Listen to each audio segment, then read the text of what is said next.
এই বৈশাখে বহু সমস্যা থেকে মুক্তি দিতে পারে ময়ূরের পালক।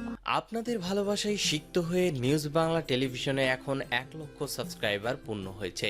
আপনি যদি এখনও সাবস্ক্রাইব না করে থাকেন তাহলে প্রথমে সাবস্ক্রাইব বাটনে ক্লিক করুন, তারপর পাশে থাকা বেল আইকনটিতে প্রেস করুন। তাহলে পৌঁছে যাবে নিউজ বাংলা টেলিভিশনের সব নিত্য নতুন খবর আপনার কাছে সবার আগে।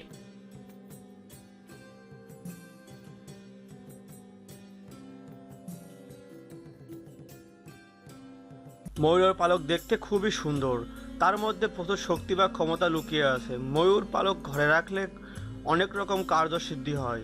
জ্যোতিষ মতে ময়ূর পালকের মধ্যে অসংখ্য অলৌকিক গুণ রয়েছে। স্বয়ং ভগবান শ্রীকৃষ্ণ তার মুকুটে ময়ূরের পালক ধারণ করেছিল।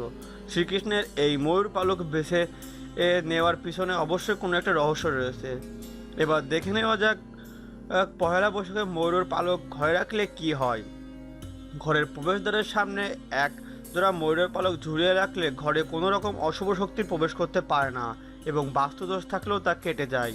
বেডরুমে এক জোড়া ময়ূরের পালক রাখলে স্বামী স্ত্রীর মধ্যে কলহ অনেক কম হয় এবং পরিবারের সকলের মধ্যে সম্পর্ক ভালো থাকে। অর্থ আসছে কিন্তু সেটা ধরে রাখা সম্ভব হচ্ছে না। ধন সম্পদ বৃদ্ধি করতে আপনার ক্যাশ বাক্সে, আলমারি ও মানি ব্যাগে একটা ময়ূরের পালক রাখুন।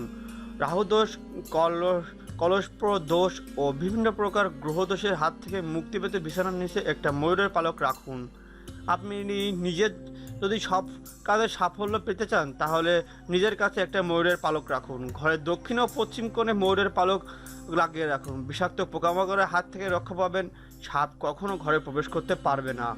মাদুলিতে ময়ূরের পালক ভরে শিশুর গলায় পরিয়ে দিলে নজরদোষ কেটে যায়। বালিশের নিচে ময়ূরের পালক রেখে ঘুমালে স্বপ্ন ও দুঃস্বপ্ন দেখবেন না। মাথায় ময়ূরের পালক ধারণ করলে অথবা নিজের পড়ার বইয়ের মধ্যে ময়ূরের পালক রাখলে মেধা বৃদ্ধি পাবে।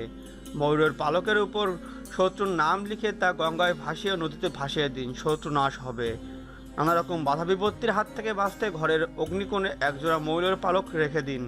তো বন্ধুরা, এই ছিল আজকের ভিডিওটি ভালো লাগলে লাইক করুন, কমেন্টে আপনাদের মতামত জানান, ফেসবুকে আপনার বন্ধুদের সাথে অবশ্যই শেয়ার করুন। ধন্যবাদ।